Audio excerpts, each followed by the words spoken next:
এখন পাঠ আশীর্বাণী দ্বিতীয় খণ্ডের পৃষ্ঠা 63 এবং 64 থেকে বাসুদেব কুণ্ডু দাদা। শ্রী গুরু জয়, শ্রী গুরু জয়, শ্রী গুরু জয়। মঞ্চে সন্ন্যাসী সঞ্চালক সহ কর্মীবৃন্দ এবং আমার সম্মুখে গুরুভাতা ভক্তিবৃন্দ, ভগ্নীবৃন্দ, তাদের সকলের চরণে প্রণাম নিবেদন করে আমার পাঠের বিষয় অষ্টম ভক্ত সম্মেলনের শ্রী শ্রী ঠাকুরের ভাষণ। ধ্যানমূলং গুরুমূর্তি, পূজামূলং গুরুপদং, মন্ত্রমূলং গুরুবাক্যম। এ কথা শিবের মুখের কথা। কোনো শাস্ত্র, কোনো সাধু মহাপুরুষের ইঙ্গিতে এ নাড়াইতে পারিবে না। আমি বলবো কি? সেবা, সাক্ষাৎ সেবা। সেবা করো, সেবাই পরম ধর্ম। সেবায় সন্তুষ্ট হইবে, অমূল্য ধন যেচে দেবে।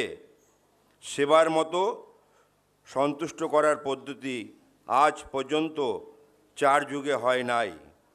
তাই তোমাদের সেবার ভার দিয়েছেন তোমাদের গুরুদেব। সেবা করবা, সেবা পদ্ধতি তোমাদের সমস্ত হইবে এই যে আশ্রমের মাধ্যমে, গুরুদেবের বাক্যের মাধ্যমে, গুরুদেবের উপদেশের মাধ্যমে তোমরা এই সেবা কার্য করিতে পারো। তোমাদের কোনো অসুবিধা হয় না। পাপের পঙ্কিলতা ভরিয়া পেট বোঝাই দিও না। মন সরল করো, নিজে সরল হইলে জগৎ সরল, সর্বত্র শান্তি পাবা। মনের ঈর্ষা দেশ নষ্ট করো, পরনিন্দা দূর করো। পরনিন্দা মহাপাপ জানিবে নিশ্চয়ই, নিশ্চয়ই জানিয়া রাখো পরনিন্দায় মহাপাপ হয়। তারপর এইসব জায়গায় আসিয়া ওইসব করা মহা অন্যায়, গুরুতর অন্যায়। তোমাদের একটা মূল্যবান কথা স্মরণ করাইয়া দেই।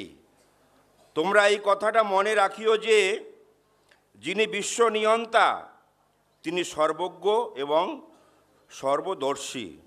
অন্তরে বাহিরে যে যাহা কিছু করে সব কিছুই তিনি প্রত্যক্ষ করেন এবং যথাসময় সেই কার্যের ফলও দান করেন। কথায় বলে, যে যেমন কর্ম করে সে তেমন ফল পায়। মায়া মোহাচ্ছন্ন মানুষ এই চিরসত্য কথাটি ভুলিয়া স্বেচ্ছাচারী হয় এবং অনিত্য সুখের লালসায় আকৃষ্ট হয়। ক্ষেত্রে উক্ত বীজ সঙ্গে সঙ্গে অঙ্কুরিত হয় না, শস্যে পরিণত হয় না। ধৈর্য ধরিয়া কালের অপেক্ষা করিতে হয় এবং শস্য উৎপাদনের অনুকূল যথোপযুক্ত ব্যবস্থা গ্রহণ করিতে হয়। তোমরা বর্তমান দিনকালের অবস্থা দেখিয়া শুনিয়া অধীর হইও না। দিনকালের অবস্থা ক্রমান্বয়ে খারাপের দিকে যাইতেছে। আমি তোমাদের পূর্বেও অনেকবার সাবধান করিয়াছি, এখনও আবার সাবধান করিতেছি। আমি তোমাদের কল্যাণ তরীর হাল ধরিয়া আছি। তোমরা শুধু আমার নির্দেশ অনুসারে যথাসাধ্য আপন আপন কর্তব্য সম্পাদন করো। অতীতের সাফল্যের আনন্দকে জীবনের সঙ্গী করিয়া নব সফলতার দিকে অগ্রসর হও। জনসেবায় আত্মনিয়োগ করো। ব্যক্তি স্বার্থকে প্রাধান্য না দিয়ে সঙ্ঘ স্বার্থের প্রাধান্য স্থাপনে যত্নবাদ হও। সঙ্ঘ স্বার্থের মধ্যেই তোমার ব্যক্তি স্বার্থ নিহিত। কায়মনোবাক্যে সত্যের প্রতিষ্ঠা করো, অমৃতের আস্বাদন করো এবং ইষ্টের ভজনা করো। ভবিষ্যৎ সম্বন্ধে আমার উপর নির্ভর করিয়া নিশ্চিত থাকো।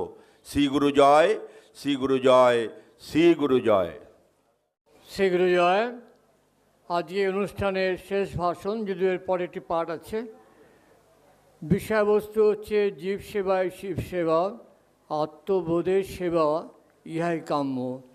বলবেন শ্রদ্ধেয় শ্রী নৃপেন চৌধুরী দাদা, যিনি আশ্রম পাঠক, অর্থাৎ প্রায় সময় উনি আশ্রমে পাঠ করে থাকেন। ওনার সময় 20 মিনিট। বিষয় জীব সেবায় শিব সেবা, আত্মবোধের সেবা ইহাই কাম্য। পঙ্গং লঙ্ঘয়াতে শৈলম মূকমা বর্ততে শ্রুতিম ইয়ৎকৃপা তমহং মন্দে দুর্গা প্রসন্ন পরমংশ ঈশ্বরম। আছে যত বিদ্বজ্জন শিষ্য ভক্ত করি নমস্কার, সবাকার পদ রেণু দিও মস্তকে আমার। আলোচনায় যেটা করব সেটা হচ্ছে আত্ম উপমন্য, অর্থাৎ নিজের উপমা দিয়ে। আপনারা যারা এখানে সবাই আছেন, শ্রোতা দর্শক, নিজের জীবনের এটা কথা নয়, এটা প্রয়োগ। আত্ম উপমন্য, উপমন্য গীতায় কথাটা আছে, শুনে যাবেন এবং আত্মায় পার ডে লিখে নিয়ে যাবেন, কাজে দেবে। তো জীব সেবাই শিব সেবা সবাই জানেন। তো সমুদ্রে যখন উঠল বিষ, স্বয়ং শিব সেটাকে ধারণ করে সকলকে বাঁচালেন। কেন বাঁচালেন? পারলেন কিভাবে? না, এই এতটা উপরে বিষ ছিল আর তলায় রাম নাম ছিল, রাম নাম করতেন, নাম। নাম যদি সঙ্গে থাকে বিষেও কিচ্ছু করতে পারে না। আর দুর্গা প্রসন্ন পরমহংস সেবা ভাবজ্য সমজানি, সেবা ভাবজ্য সমাজানি, চিন্তামণি গর্ভসিন্ধু হরিন্দু। সেবার মনোভাব নিয়ে চিন্তামণি রূপ গর্ভসিন্ধুতে, হরিরূপ ইন্দু, ইন্দু মানে চন্দ্র, অর্থাৎ এসেছিলেন জ্যোৎস্নার রাতে। তিনি এসেছেন, এসে আপনাদেরকে কিছু উপদেশ দিয়ে গেছেন এবং সেটা আত্মবোধ। আত্মবোধ কি? আপনারা এখানে এসেছেন, আপনারা কোত্থেকে এসেছেন? আপনারা ভক্ত সম্মেলনে এসেছেন। তো ভক্ত সম্মেলনে যখন এসেছেন, এই ভক্ত যদি হতে হয় কয়েকটা সিঁড়ি যেতে হয়। তো কী সিঁড়ি? এইবার শুনুন। কোনো ভাগ্যে কোনো জীবের শ্রদ্ধা যদি হয়, কারোর যদি শ্রদ্ধা হয়, তবে সেই জীব সাধু সঙ্গ কর হয়। বোঝা গেল? বুঝলেন তো? সাধু সঙ্গ হইতে হয় শ্রবণ কীর্তন, 3 নম্বর। সেই কীর্তনে হয় অনর্থ নিবর্তন। অনর্থ মানে, অনর্থ কাকে বলা হয়? ঈশ্বর ছাড়া সব অনর্থ। 4, অনর্থ নিবৃত্তি হইলে ভক্তি নিষ্ঠা হয়। ভক্তি যখন নিষ্ঠা হয় তখন আপনারা ভক্ত। নিষ্ঠা হয়েছে তো? যদি হয়ে থাকে শ্রবণার্থে রুচি উপজয়। রুচি হইতে হয় তবে আসক্তি প্রচুর। সেই আসক্তি গাঢ় হলে ধরে প্রেমা নাম, সেও প্রেমা প্রয়োজন সর্বানন্দ ধাম। শাশ্বত রাজ্যে যেতে পারবেন, সর্বানন্দ ধামে যেতে পারবেন। সেইও তাহলে কি? কোনটা? প্রেম। প্রয়োজনীয় বস্তু কি? কি বললাম? বলুন। প্রেম। প্রেম প্রয়োজন, আর কিছু প্রয়োজন নেই। সেবা, তো সেবা দ্বারা প্রেম উপার্জিত হয়।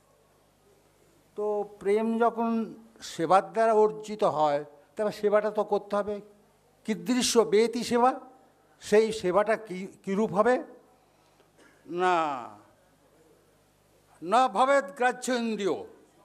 এই হাত মুখ কান নাম দিয়ে নাম করলে হবে না। ন ভবেদ গ্রাহ্য ইন্দ্রিয়, অর্থাৎ নাক মুখ হরে কৃষ্ণ জোর করে লাফিয়ে লাফিয়ে নাম করলাম, ঠাকুর করে দিয়ে ঘণ্টা বাজালাম, হবে না। সেবা মেবহি স্বয়মেব জিহ্বাগ্রে, সেবার দ্বারাই জিহ্বাগ্রে নামটা আসবে। স্বয়মেবাবি স্ফুত অদ্যৎ। এবং নাম করতে করতে এমনই একটা অবস্থা হবে তার। ওইভাবে আমার একটা জানাশোনা একটি মা বৃদ্ধা, তো তিনি হাসপাতালে ভর্তি হবেন। তার বৌমাকে তিনি বললেন যে, বৌমা আমি তো মালা জপ করি, তো মালাটা যখন জপ করি তো আমার জিহ্বাগ্রে তো মালাটা এসে যায় নামটা। তা তুমি এক কাজ করো, যদি কোনো দিন অসুস্থ হয়ে কোনো হাসপাতালে ভর্তি হয়, যদি আমি অচেতন হয়ে যাই, তুমি নামটা আমার কানে কানে দিয়ে দিও। যথারীতি বৃদ্ধা অসুস্থ হয়ে পড়লেন, বৃদ্ধাকে একটা হাসপাতালে ভর্তি হয়ে গেল। আইসিইউতে কিছুদিন থাকার পরে ডাক্তাররা বললেন এই রোগী আর বাঁচবেন না, বাড়ির লোককে ডেকে বললেন বাড়িতে নিয়ে যান কয়েকদিন। যখন উনি বেরিয়েছেন আইসিইউ থেকে, তখন বৌমা তো সেই শাশুড়ির কথাটা ঠিক মনে আছে, তার কানে কানে গিয়ে ওই গুরুদেবের নামটা স্মরণ করে দিল আর মালার থলিটা হাতে দিল। আস্তে আস্তে আঙ্গুলগুলো এসে বসে গেল। কি স্বয়ং এই বয়স্ফূর্তা জিউ ভাগরে কখন আসবে? নাম করতে করতে সেবা, নাম হলো সেবা, সেবা করতে করতে জিউ ভাগরে তিনি আসবেন। কেন সেবা? সেবা হচ্ছে ভগবানের সেবার থেকে আসে প্রেম, প্রেমরূপ সেবার বৃক্ষ যে ফল, সেই ফল আমার গুরুদেব খাদ্য হিসাবে গ্রহণ করেন। কি করেন? প্রেমরূপ বৃক্ষের যে ফল, সেই ফলের নাম হচ্ছে হরিনাম। সেই হরিনাম স্বয়ং গুরুদেব খাদ্য হিসাবে গ্রহণ করে থাকেন, এটা জানবেন। ওই নরেন ব্যানার্জি পুরনো দিনের কথা, বালক রামানন্দ দিয়ে একটু চিরকুট লিখে পাঠিয়েছিলেন, ক্ষুধা আছে খাদ্য নাই। ডেকে পাঠালেন, নরেন ব্যানার্জি আসলেন, কি ব্যাপার জানা গেল, গুরুদেব বললেন আমায় নাম করো, আমি নাম শুনতে চাই, নামই আমার খাদ্য। তো গুরুদেবের খাদ্য যদি নাম হয়, আপনারা তার আশ্রিত জন। আমি কিন্তু আশ্রয় নিতে পারিনি, আমি শিষ্যও হতে পারি শিষ্য নামে, ভক্তও হতে পারিনি। যে কথাগুলো বললাম মুখে বলি, কারণ পেশায় ভাগবত পাঠক তো, তাই কথাগুলো মুখে এসে যায়। সুতরাং আমার কতটা সত্যি কতটা অসত্যি সেটা আপনাদের নয়, আপনার হচ্ছে সেবা। কিসের সেবা? কিসের সেবা? না, গুরুদেবের সেবা। তা গুরুদেবের সেবা কীভাবে করবেন?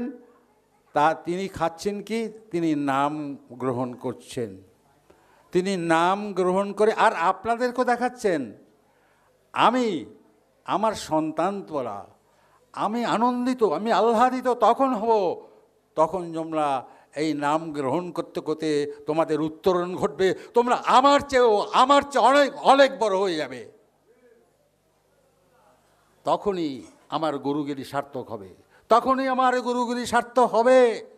যেদিন আমার গুরুদেব ওই নিগমানন্দ পরমহংসের মধ্যে তোমাদের প্রতিচ্ছবি দেখতে পাবো, যেমন করে আপনি আপনার ছেলেটির মধ্যে আপনার ভবিষ্যৎ দেখেন, আমি একজন কম্পাউন্ডার, আমার ছেলে হোক বিলাতপ্রদ ডাক্তার, তবে আপনার হৃদয়টা খুব শান্ত হবে, তাই না?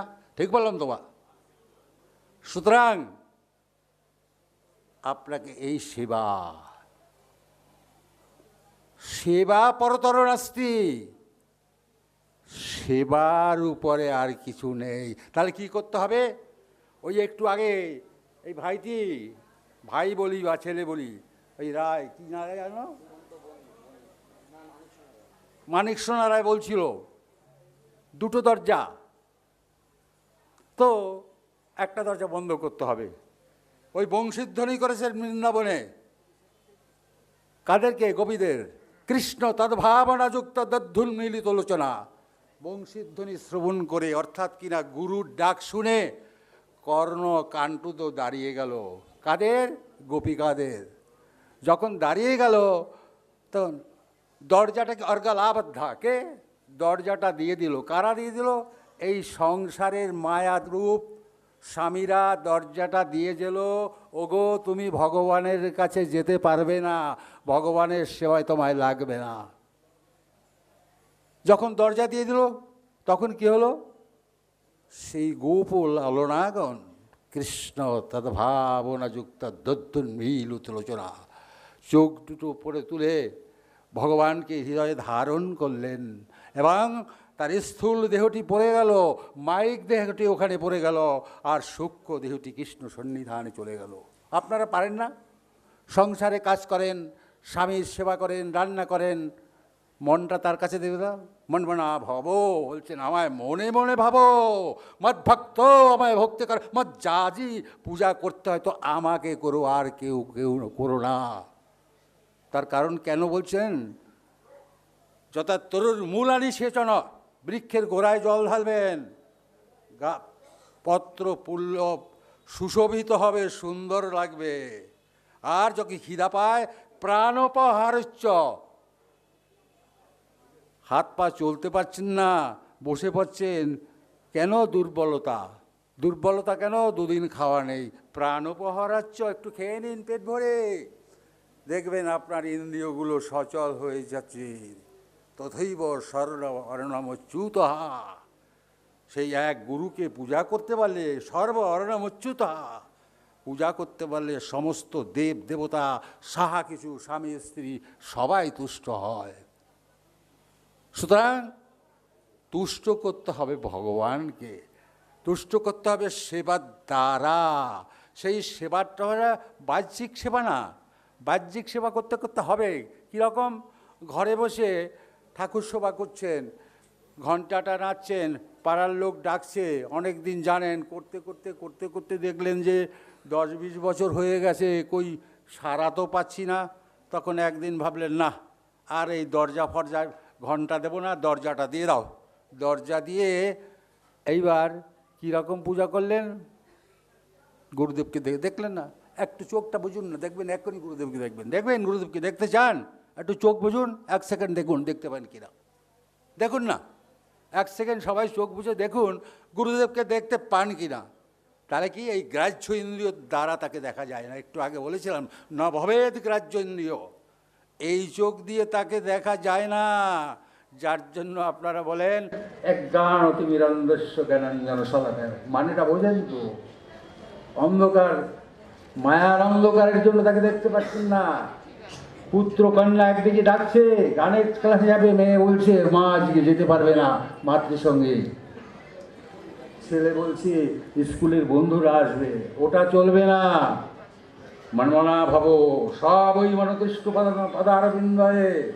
আজ অম্বরীশ বলছেন আমার শ্রীচরণ রাজা ভগবানের চরণে, বাচাংসি বৈকুণ্ঠ গুণানুবর্ণনে, যেখানে কুণ্ঠা নাই, আমার বাক্যে সেই বাড়ি স্ফুরণ হয় ভগবানের গুণ বর্ণনে।